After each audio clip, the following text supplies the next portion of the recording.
의심은 사실을 만들고 마음은 범인을 만든다.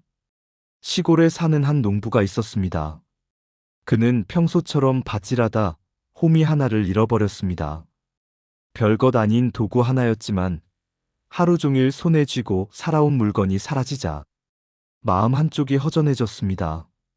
그날 이후 농부의 시선은 자꾸만 이웃집으로 향했습니다. 특별한 이유가 있었던 것은 아닙니다. 그저 마음이 불편했을 뿐입니다. 이웃집 아들이 마당을 가로질러 걸어가는 모습이 눈에 들어왔습니다. 평소에는 아무렇지 않게 지나쳤을 그 걸음걸이가 그날따라 유난히 어색해 보였습니다. 말을 건네는 목소리도 괜히 낮게 들렸고 시선을 피하는 것처럼 느껴졌습니다. 왜 저 아이는 저렇게 행동하지? 의문은 금세 확신으로 변해갔습니다. 농부의 마음속에서는 이미 결론이 났습니다. 저 아이가 내 호미를 훔쳤다. 그날 이후 농부는 그 아이를 볼 때마다 도둑의 얼굴을 보았습니다. 아무 말도 하지 않았지만 마음속에서는 수없이 고발하고 수없이 단죄했습니다. 아이의 행동 하나하나가 자기 생각을 증명하는 증거처럼 느껴졌습니다. 그러던 어느 날 농부는 골짜기 쪽으로 길을 걷다가 풀숲 사이에 묻혀있는 자신의 호미를 발견했습니다. 비에 쓸려 내려온 듯 흙에 반쯤 잠겨 있었습니다. 그 순간 농부의 마음에서 무언가가 조용히 풀어졌습니다. 분노도 의심도 확신도 마치 근거를 잃은 그림자처럼 사라졌습니다. 다음 날 다시 이웃집 아들을 마주쳤습니다. 그 아이는 여전히 같은 아이였습니다. 걸음걸이도 말투도 몸짓도 어제와 다를 것이 없었습니다. 그런데도 농부의 눈에는 더 이상 도둑이 보이지 않았습니다. 평범한 아이, 조금 수줍고 조금 서툰 그저 이웃집 아들일 뿐이었습니다.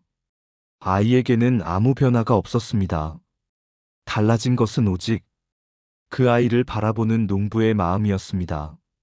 우리는 종종 사람이나 세상이 변했다고 말합니다. 하지만 조금만 더 들여다보면 변한 것은 대상이 아니라 그 대상을 바라보는 우리의 마음인 경우가 많습니다. 같은 사람을 보면서도 어느 날은 믿음이 생기고 어느 날은 의심이 생깁니다. 같은 말을 들으면서도 어느 날은 진심으로 들리고 어느 날은 거짓처럼 느껴집니다. 그 이유는 단순합니다. 그때마다 마음의 주인이 달라지기 때문입니다. 마음에는 늘 누군가 앉아 있습니다. 그러나 그 자리는 고정되어 있지 않습니다. 어느 날은 정의가 그 자리를 차지하고 어느 날은 두려움이 슬그머니 올라앉습니다. 어느 날은 진실이 마음을 이끌고 어느 날은 탐욕과 의심이 방향을 바꿔놓습니다. 탐욕이 마음의 주인이 되면 우리는 더 많이 가지지 못한 그것을 먼저 보게 됩니다. 의심이 주인이 되면 사람의 허전부터 눈에 들어옵니다. 거짓이 자리를 잡으면 사실조차 왜곡되어 보이기 시작합니다. 그 순간 우리는 누군가를 판단하는 사람이 아니라 이미 마음속에서 무언가를 훔친 사람이 됩니다.